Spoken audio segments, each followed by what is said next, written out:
Hi, welcome to part 3 of my review featuring SLA Industries 2nd edition, the core rulebook. If you haven't seen the other parts of this review, please check out the link in the description below. This is a role-playing game of splatterpunk, science fiction, horror noir adventures. Now, let's talk about the world of progress, the current state of everything that is governed by SLA Industries. Let's talk about Planet Mort first. Formerly named Yeth, it is the principal industrial planet in the world of progress and the main headquarters and heart of SLA Industries. The nerve center of all corporate activity stems from head office, which is based in the center of Mort City. Despite being the most valued and important planet in SLA space, Mort is an ecological mess. For many centuries, the surface of the world has been barraged by toxic pollutants and radiation, devoiding it of most natural life. Nearly all native flora and fauna was wiped out years ago. The oceans are dead, and many of the countries in the northern hemisphere, including much of Kilinus, are barren. The majority of the population are sustained from off-world imports and massive clean air processors. Whatever natural animal life that still exists on Mort is primarily vermin, diseased and savage species that can pose as much a threat to its occupants as any corporate opponent or cultist. In spite of this, people still flock in their droves to the planet, set to carve out a place for themselves, particularly in Mort City, taking on jobs as operatives, shivers, contract killers, or are simply content to while away their existence as unemployed citizens living on a diet of fast food and television. The mess of Mort is just what the inhabitants of the world of progress are used to. The pollution, the violence, the failures are all normal. When the people of the world of progress think of the planet Mort, they will only consider its principal country, Kilinus, and its capital city-state, Mort City. But there are other continents and countries on Mort that serve the company well. Countries like the cold and mountainous Iberia, the homeland of the frothers. The country of Malt is best known for its training facility, Mani, a vast campus where all of Mort's SLA operatives are prepared, educated and trained before they assume their duties in Mort City. Even within the confines of Mort City, most SLA operatives and civilians are scarcely aware of the larger world that exists beyond their borders. There are 19 city-states on the planet Mort, with each commonly acknowledged as serving one or more specific purposes for SLA Industries. Mort City stretches up in a vaguely conical shape, reminiscent of the biggest volcano one could ever imagine, but constructed from building upon building upon building for as far as the eye can see, with Mort Central and SLA Industries head office acting as its peak and much of Mort City's structure below the surface of the planet. Mort City is built on many layers. At the very top is the head office of Mr. Slayer himself, and below that is Central, where the elite and the departmental heads work, surrounded by untold riches and decadence. Next is the affluence of Uptown, and then the bleak concrete high-rises of Suburbia, which houses the majority of the overworked and underpaid employees of the company. Below Suburbia, out of sight and out of mind of those above, is the Crust and inner downtown, home to the millions of Morts employed. Squalor and depravity exist in constant and equal measure below inner downtown, in the area known as lower downtown. Further down, at an unknown depth, the unmapped, forgotten, and barely explored deep construct sprawls, while outside the city, all semblance of control and humanity has disappeared, replaced with the savage ruins known as the cannibal sectors. At the core of Mort City is an enormous central column, measuring up to 10 kilometers wide, which supports the city structure and houses a vast series of power cables and utilities that run endlessly throughout the metropolis. Let's explore some of these sections a bit more. When it comes to Central, it is home to SLA head office and SLA's main subsidiaries such as Karma, Dark Lament, Power Projects, etc. Only Mr. Slayer and the departmental heads are allowed to live in Central. The enormous SLA head office building dominates the territory, and no other building comes close to it in terms of size, scale, or activity. All starting SCL-10 SLA operatives will attend the induction center during their inauguration into the company. It is here that they will collect their SCL and ID card, their standard FEN 603, Clippo lighter and funds, before heading to purchase their personalized equipment. When it comes to BPN halls, before an SLA operative squad can go about earning, they must first obtain a mission from the company, or as it is officially known, a VPN file, which stands for Blueprint News File. In order to apply for a VPN, the ops usually head to a VPN hall and wait in line. There is an assumption that all op-sanctioned VPNs are issued in the hall at head office, but the company has many centers dotted throughout Mort City. Most experienced operatives go into uptown or suburbia VPN halls to get their missions. However, those who are brave or in a hurry can risk their luck and fate on a VPN mission terminal that can be found cracked, scratched, and coated with graffiti throughout suburbia and downtown. Many ops have lost their lives to these rather haphazard computerized VPN officers, accepting missions with little to no details or warnings that lead into abandoned tower blocks, darkened sewer pipes, and lower downtown. Now, when it comes to uptown, this is regarded as the high-end retail residential district. Only affluent families and high SCL operatives can afford to live here. Most ops will have spent at least some time in uptown, either out shopping for new equipment after a successful VPN, getting biogenetic upgrades, or simply blowing off steam at the pit. Everything that is available in SLA's World of Progress can be purchased or experienced here. Now let's talk about the pit. The pit is one of the reasons that explain why people want to work for SLA Industries. The employee-only nightclub is famed for its live music, vast array of different bars, and for being one of the most impressive feats of construction that the city has to offer. Not that anyone can really admire its beauty. The pit is a 9-level descending skyscraper that spirals down into uptown, with each level being smaller than the last, forming a huge upturned cone of steel and concrete.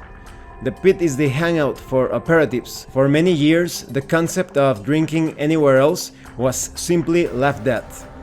Though over the last 2 years, with more and more operatives needing to move further into downtown and employee accommodation becoming increasingly expensive, many ops are finding that making the trip to uptown for a beer just isn't worth the cost or hassle. At ground level, the pit appears a little more than a huge concrete bunker, square and boring, with a number of turnstiles and security barriers. This heaving entranceway is known as Death's Door, named after the original head of security, a now elderly Shakhtar, who took on the nickname of Death. The pit accommodates all tastes.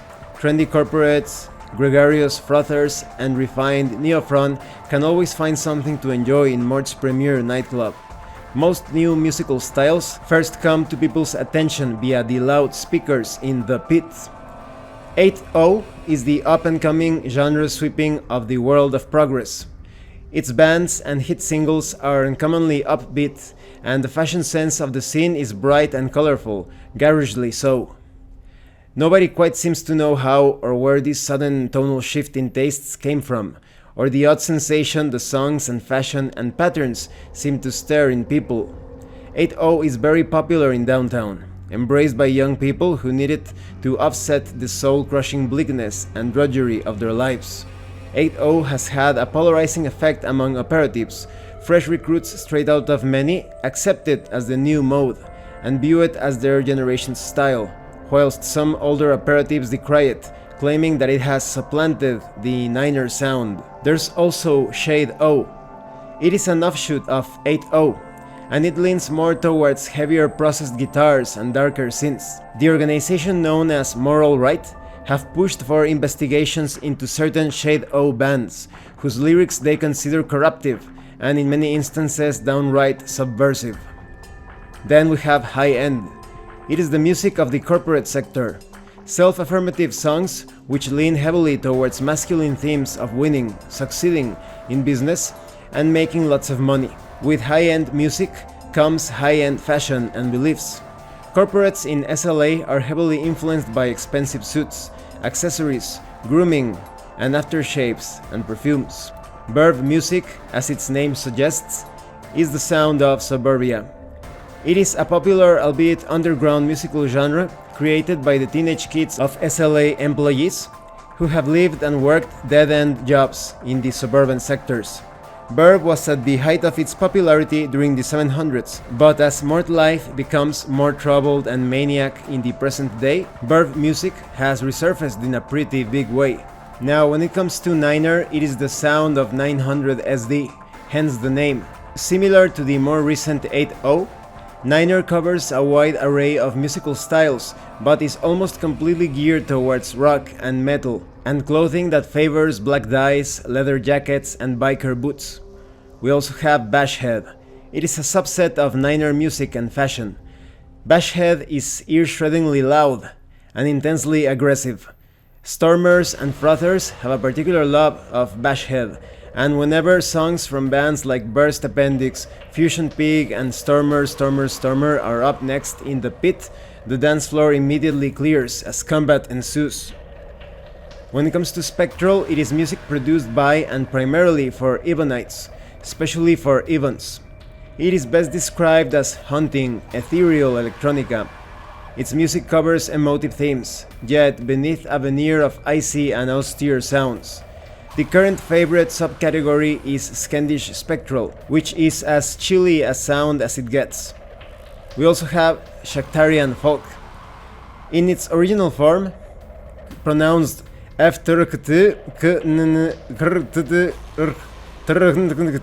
not joking, this is how you actually pronounce it in its alien form.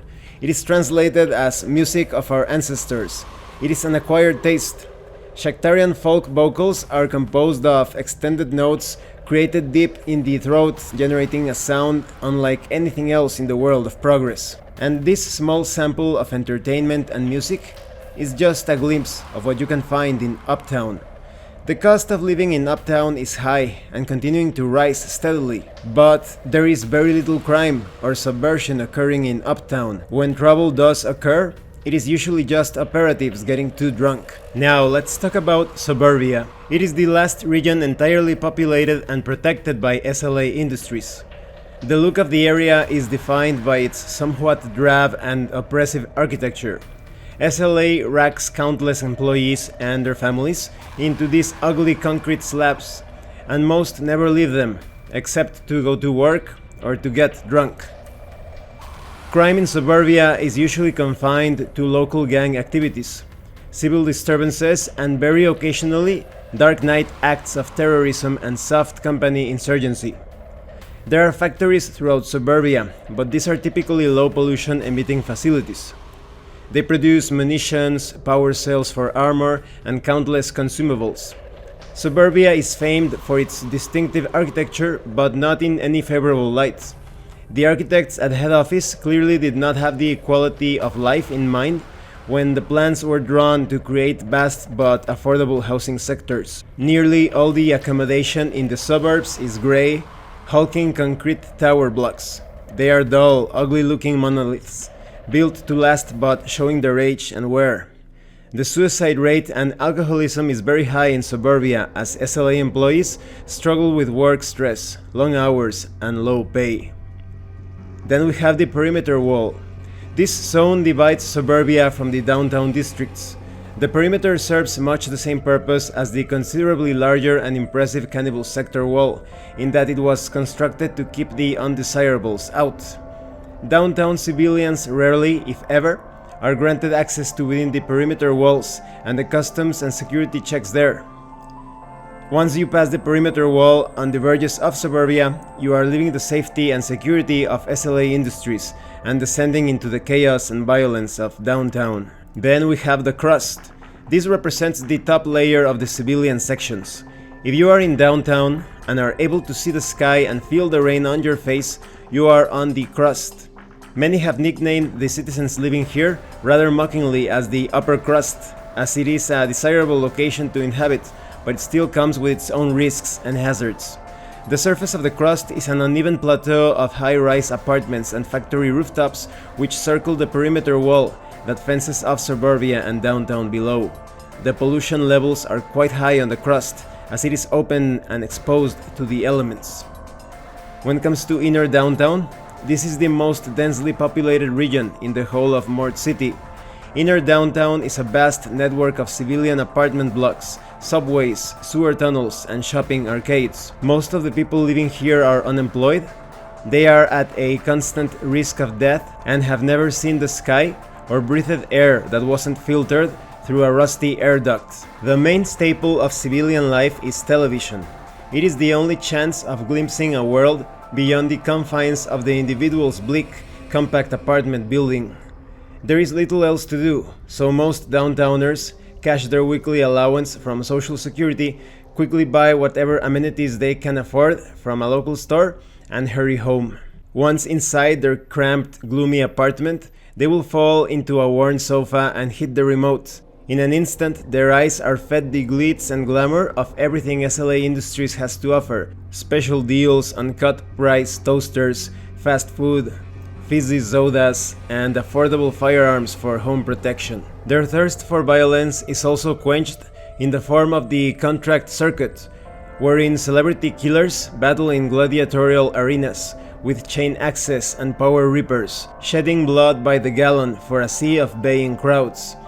They will see an unfamiliar world through the lenses of a helmet-mounted camera, as televised-up missions enter perilous sections of downtown to blast away carrion and serial killers, feeding their fascination, brooding frustrations and fears.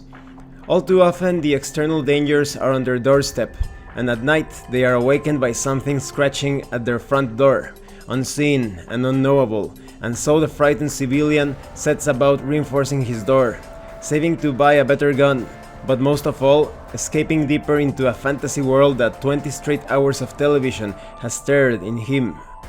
Downtown civilians have a love-hate relationship with SLA operatives. They admire what they see of them in their viewing entertainment, but in person, it is all too real. It is where fear and jealousy surface, and the operative squads carrying out murder investigations in their building are looked upon with suspicion and scorn. Operatives rarely display much respect towards downtowners. They see them as expendable annoyances. An unemployed civilian killed by a stray bullet is usually at worst a slight dock in pay and almost never affects an SLA operative. Part of the civilian resentment towards SLA is that they scarcely do their duties in protecting the populace. In fact, a great many of the threats a downtowner faces on an hourly basis have been created by the company in one way or another. Now, when it comes to the lower levels, a series of large open elevators ferry the working population up and down the levels of inner downtown. At a distance, these ferries look like expensive transport waiting rooms, except that they themselves are the mode of transport. SLA calls them shift blocks, and even though they are rated for 30 people at a time, they can transport up to 60 occupants, and the duration between downtown levels can take up to 20 minutes. It is slow and laborious, but relatively cheap. When it comes to jobs in downtown, inner downtown's most common form of employment is retail and services. Downtown has no shortage of shops, canteens and bars, and there is always a need for staff behind the counter. There are other less favorable careers. At a push, those who want some extra units in their pockets can take on positions in sanitation and pipe maintenance, or opting for more dangerous work, tackling Mort's vermin as full-time exterminators. A great many of Mort's disaffected youth forego all hope of employment and immediately fall in with the street gangs or become assets of the skin trade. Now, when it comes to lower downtown, owing to overcrowding in inner downtown, SLA Industries elected to create 12 more district levels below District 6. Work began on what came to be known as Lower Downtown on 7th January 355 SD. District 7 would be the first of the districts to be built underground, and even as the excavation began, the citizens of Inner Downtown expressed their reluctance to inhabit even the highest of these lower levels. Today, Lower Downtown is considerably larger than Inner Downtown, yet it is sparsely populated. Shiver patrols never venture more than a few levels down, and in essence have washed their hands of all its evils, as has much of the company. There is very little support structure in Lower Downtown, because Lower Downtown is a threat to life in countless ways. The civilians are generally mentally disturbed and overly hostile. Some of the company's deadliest enemies are in abundance, and the sheer scale of the region is bewildering to inexperienced operatives. It is exceptionally easy to get lost traveling through Lower Downtown.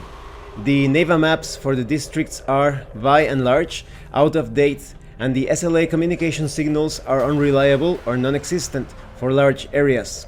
Many of the cannibal sector's inhabitants slip through into Mort City through the sector wall, which has over the years developed hairline cracks. Shivers on the wall work hard to protect the city from outside threats, but since the wall extends for hundreds of miles, there are many patches that are not so well patrolled. A curious thing in this area is that districts 7 to 10 provide the perfect locations for the manufacture of black market products from rival companies. These districts are far enough away from the prying eyes of SLA Industries, but close enough in proximity to potential customers. Lower Downtown is not even an official term created by SLA. It is something of a recent invention created by the Shivers and civilians of Inner Downtown. With each descending level within Lower Downtown, the intelligence quota and social norms and capabilities of the populace degenerate. The quiet, gloom, and remoteness have spawned a backward, deeply disturbed society. Once the operatives are in the heart of Lower Downtown, they will likely find themselves encountering the Dregs. The Dregs are not exactly a threat faction and are barely considered collateral, but they are becoming an increasingly common sight as greater exploration into the depths of the city occurs. Whilst the people out in Sector 1 transformed into hardy, muscular cannibals, the abandoned citizens of downtown degenerated into little more than a pale, waif-like animal. They are not aggressive or violent and will scurry away from as little as a torch beam. They are naked, filthy, and desperately thin, having had to survive on cockroaches, moss, and algae, and the water leaking from burst pipes. Lower Downtown is additionally widely regarded as the hotbed of Xi'an cult activity.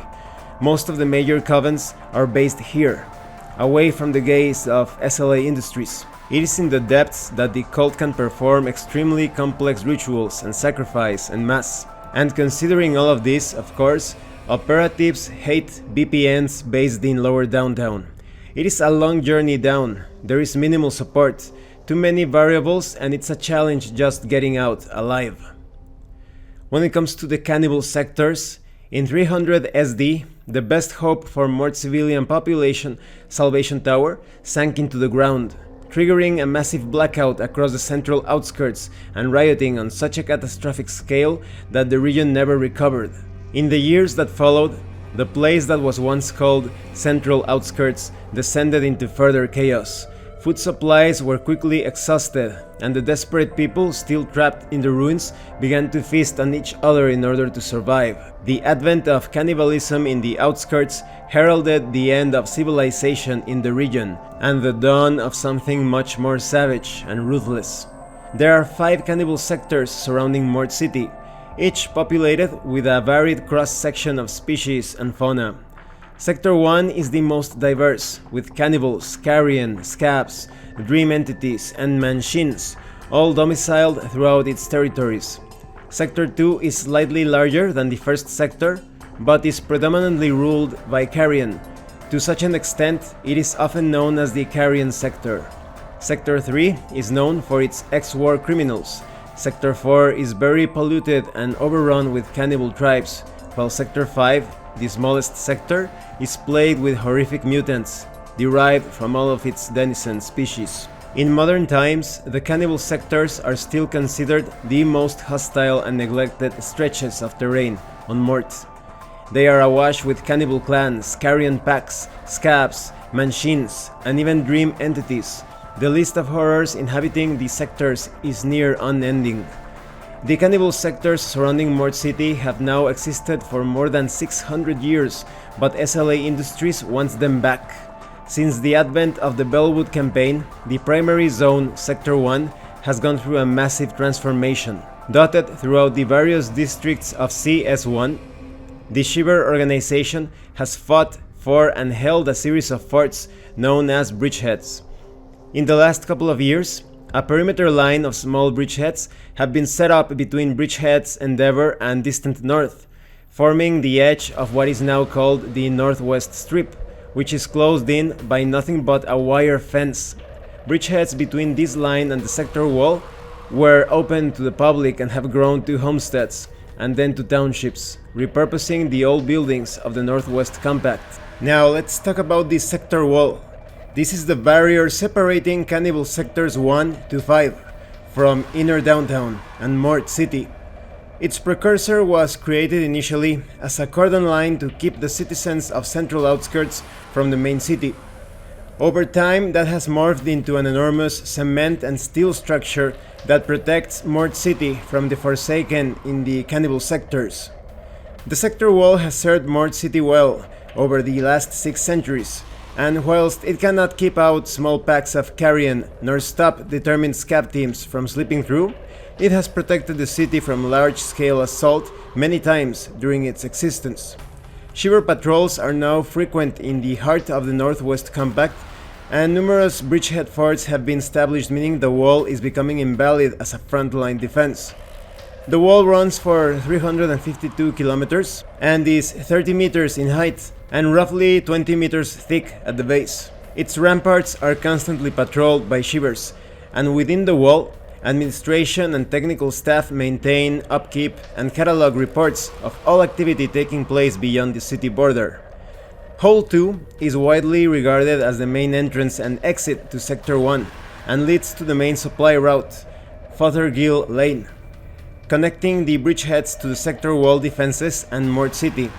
In the last couple of years, a new stormer has been implemented at Sector Wall Section 350 as an intelligent defense against increasing carrion incursions there. The 830 Gator Stormer is an improvement on a near-forgotten War World Stormer pattern, known by the same name but with a different number. The Gator Stormers have an appetite for carrion flesh. Now, when it comes to the No-Go Zone, this is not as well explored as other regions in Mort, with SLA historically focusing its operatives more on tackling the cannibal sectors and lower downtown. As there is barely any sustainable ecosystem existing in the No-Go Zone, most factions simply avoid it. Most of the savage species found within the cannibal sectors avoid the No-Go Zone for 2 reasons.